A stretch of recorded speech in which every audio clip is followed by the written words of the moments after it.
자, 오늘도 하루를 주셨습니다. 선물로 주셨는데, 선물로 주셨을 때는 살아갈 힘과 지혜와 능력을 주신 줄 믿습니다. 세상 의지하고 하나님 의지함으로 오늘도 하나님의 풍성한 은혜를 경험하시기를 주의 이름으로 축복합니다. 로마서 11장 25절에서 36절 말씀을 가지고 하나님 말씀 나눌 때 먼저 기도 제목 나누겠습니다. 한번 따라 하십니다. 우리의 구원은 하나님의 긍휼하심으로 주어짐을 믿고 감사하며 살게 하소서. 아멘. 우리는 하나님의 구원에 대해서 우리는 때때로 궁금할 때가 있어요. 하나님의 구원은 이성으로는 알 수 없는 신비로운 하나님의 주권적 섭리가 담겨져 있기 때문에 우리는 하나님의 말씀을 통해서 하나님의 구원 계획을 깨달아야 합니다. 왜 하나님은 어떤 사람을 믿게 하시고 어떤 사람은 아직도 마음이 굳어져 있는가? 왜 이스라엘은 구원자이신 예수 그리스도를 거부했는가? 왜 이방인들은 그리스도의 복음을 받고 큰 은혜를 받고 있는가?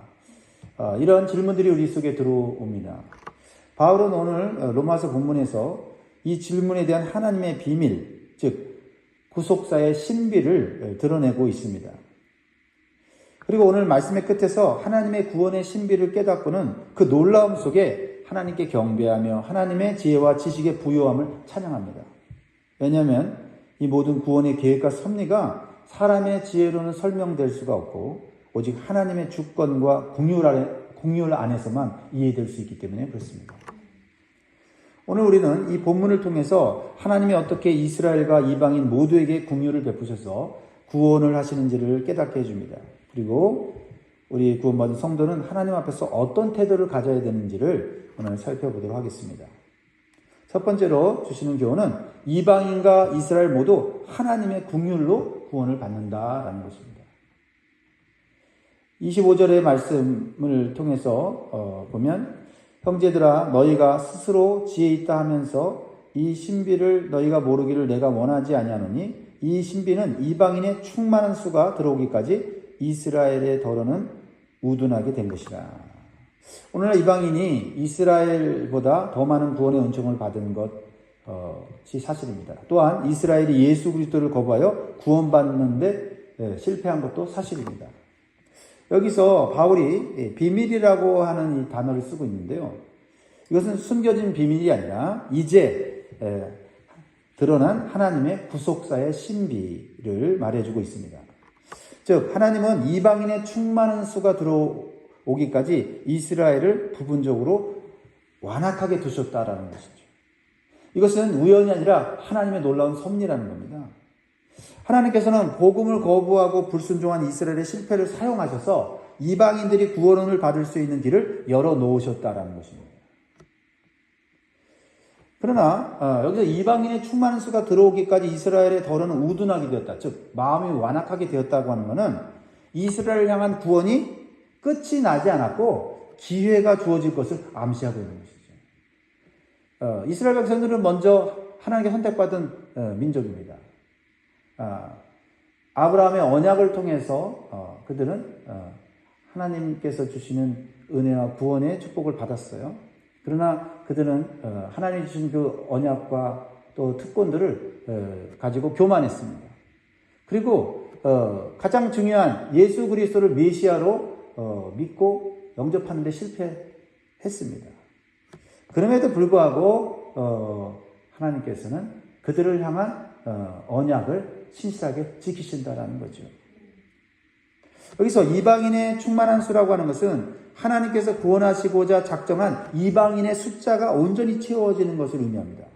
그리고 이방인의 충만한 수가 채워졌을 때 완악하여 복음을 거부한 이스라엘이 회개하고 예수님을 구원자로 믿을 수 있는 기회를 주시는 것, 그것이 하나님의 신비, 하나님의 비밀이다라는 것입니다. 자, 오늘 로마서 11장 26절, 27절 보세요. 같이 있습니다. 시작. 그리하여 온 이스라엘이 구원을 받으리라. 기록된 바 구원자가 시온에서 오사 야곱에게서 경건하지 않은 것을 돌이키시겠고 내가 그들의 죄를 없이 할 때에 그들에게 이루어질 내 언약이 이것이라 하는 바 같으니라. 하나님의 구원 계획은요, 모든 이방 민족과 이스라엘 모두에게 구원의 길을 주시는 거라는 거죠. 이스라엘에게만 주시는 것이 아니라 이방인에게도 주신다. 또 이방인에게 준 구원의 길을 또한 실패한 이스라엘에게도 주신다라는 거예요. 하나님의 구원에는 결코 차별이 없다라는 겁니다.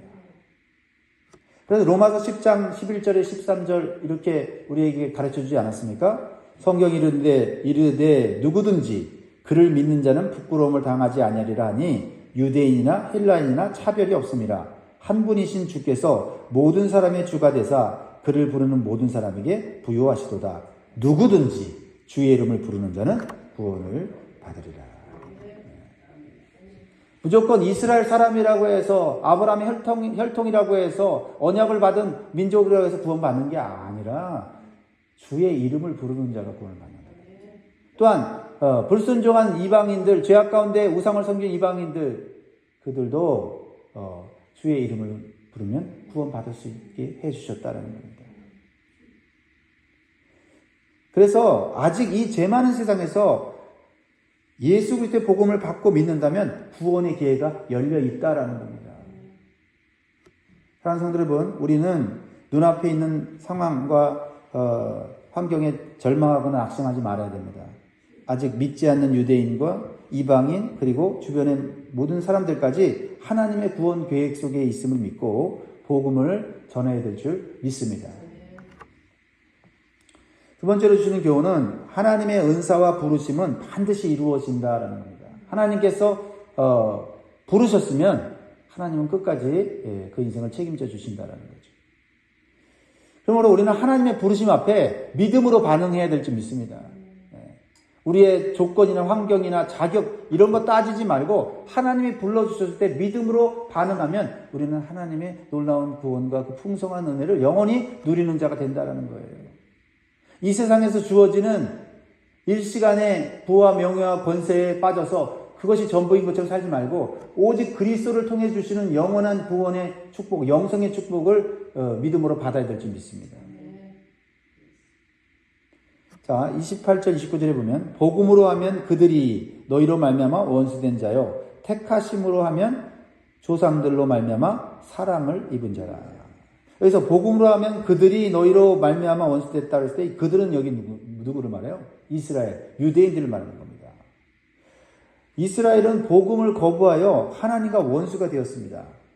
복음을 거부한 대부분의 유대인들은요, 아브라함의 혈통을 가졌음에도 여전히 죄악된 본성 가운데 거함으로 하나님의 진노 아래 살게 되었습니다. 그러나 이스라엘은 아브라함과 맺으신 언약 때문에 하나님께서는 여전히 그들에게 긍휼을 베푸실 기회를 주신다라는 거예요.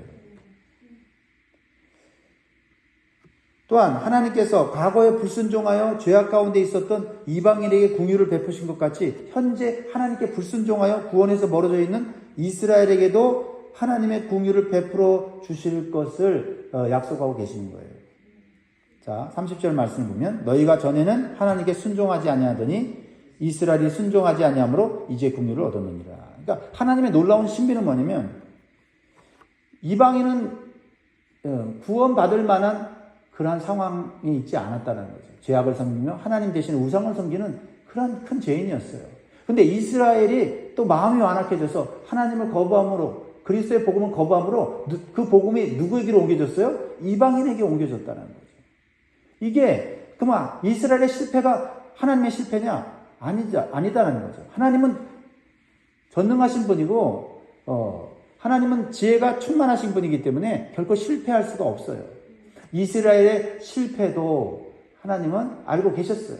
그 실패를 사용하셔서 이방인들을 구원하고 또 이방인들이 구원받으니 또한 불순종하고 죄악 가운데 있는 이스라엘이 또한 긍휼을 얻을 수 있도록 하나님이 놀라운 구원 계획을 세우셨다. 이게 하나님의 구원의 신비다라는 거예요.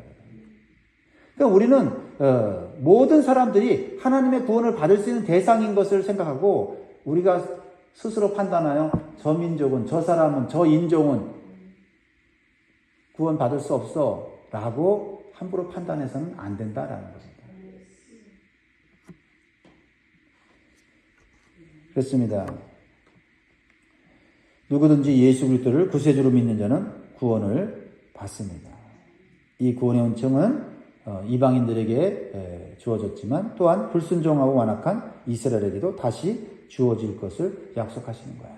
그래서 하나님의 은사와 부르심에는 후회하심이 없느니라 라고 29절에 말씀하는 거예요. 그래서 후회하심이 없다는 것은 하나님의 부르심은 취소되지 않는다라는 겁니다. 하나님의 신실하심과 전능하심을 말씀하시는 거죠. 여러분이 하나님의 부르심을 받았을 때 믿음으로 반응하고 예수 그리스도를 영접했다면 여러분의 구원은 취소되지 않습니다. 어떤 환경, 어떠한 상황 속에서도 하나님은 여러분을 구원하시고 신실하게 여러분을 보호하신다는 거예요. 믿으십시오. 그래서 세상이 어떻게 돌아가든지 여러분 그것에 대해서 너무 민감하게 두려워하며 혹시 내가 이러다가 구원을 잃어버리는 것은 아닌가, 이런 걱정할 필요 없어요. 여러분의 능력보다 하나님의 능력은 완벽합니다. 여러분을 부르신 하나님은 끝까지 책임져 주십니다. 자, 그러나 우리가 여기서 기억해야 될 것은 실패한 이스라엘에게 회복의 기회를 주지만 혈통적인 이스라엘 모두가 무조건 구원받는 것이 아닙니다. 구원은 혈통이나 특권으로 받는 것이 아니라 오직 예수 그리스도를 믿고 구원을 받아들이는 자들이 구원을 얻는 것입니다. 여기는 유대인이나 이방인이나 차별이 없어요. 유대인이라고 해서 특별한 방법으로 구원받는 게 아닙니다. 오직 예수 그리스도를 믿는 길만이 우리 인간의 죄와 죽음을 해결할 수 있는 길이에요. 그래서 하나님의 구원은 인간의 노력이나 공로가 아니라 오직 하나님의 긍휼하심의 기초에 있는 것입니다. 하나님은 모든 사람에게 구원의 은혜와 긍휼을 베푸신 분이에요. 그것을 기억하시기 바랍니다. 30절 말씀을 읽습니다. 31절까지 읽을까요? 시작. 너희가 전에는 하나님께 순종하지 아니하더니 이스라엘이 순종하지 아니하므로 이제 긍휼을 입었는지라.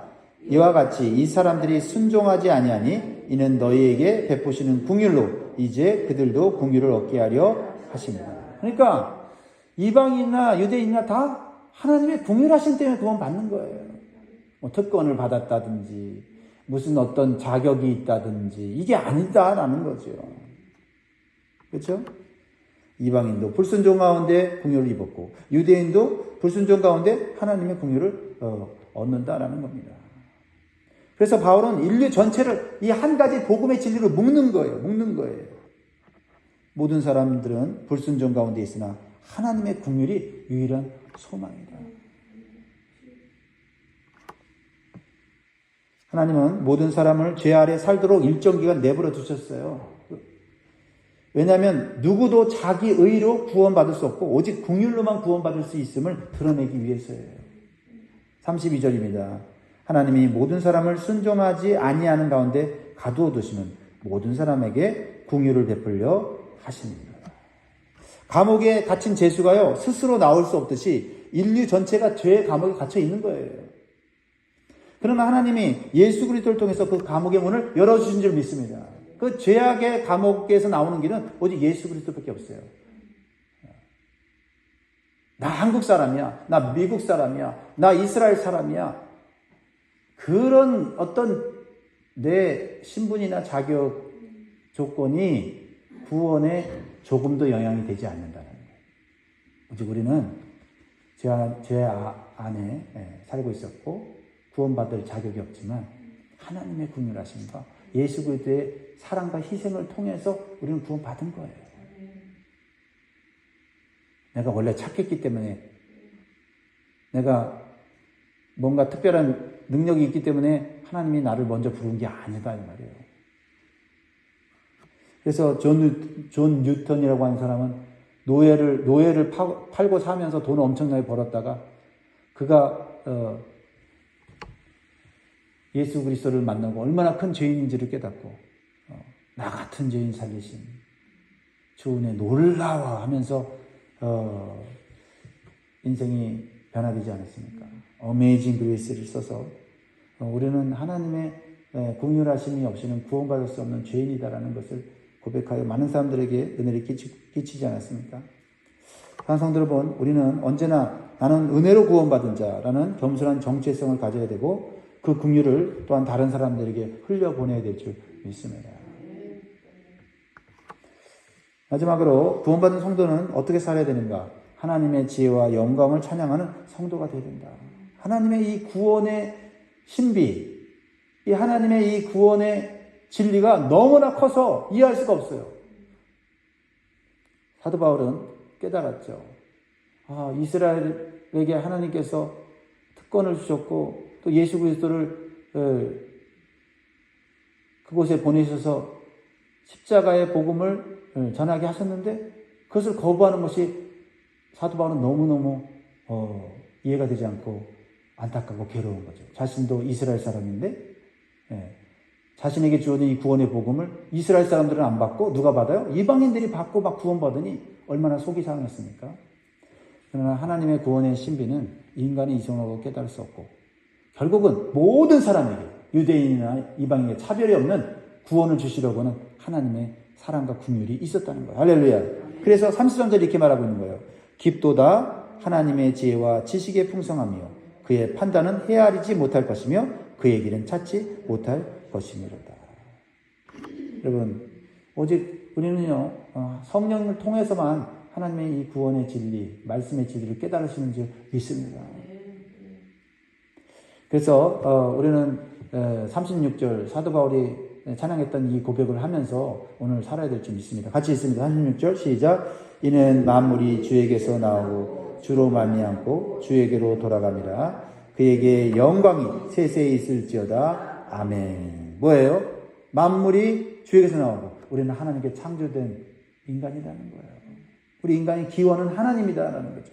주로 말미암고 이것은 뭐예요? 우리의 인생에 살아가는 모든 것도 하나님의 섭리와 은혜로 살아간다는 거고요. 계획대로 살아간다는 거고 결국은 우리가 누구에게 돌아가요? 주에게로 돌아갑니다. 하나님께로 돌아가는 것. 그게 우리의 인생의 최고의 목표다라는 거죠.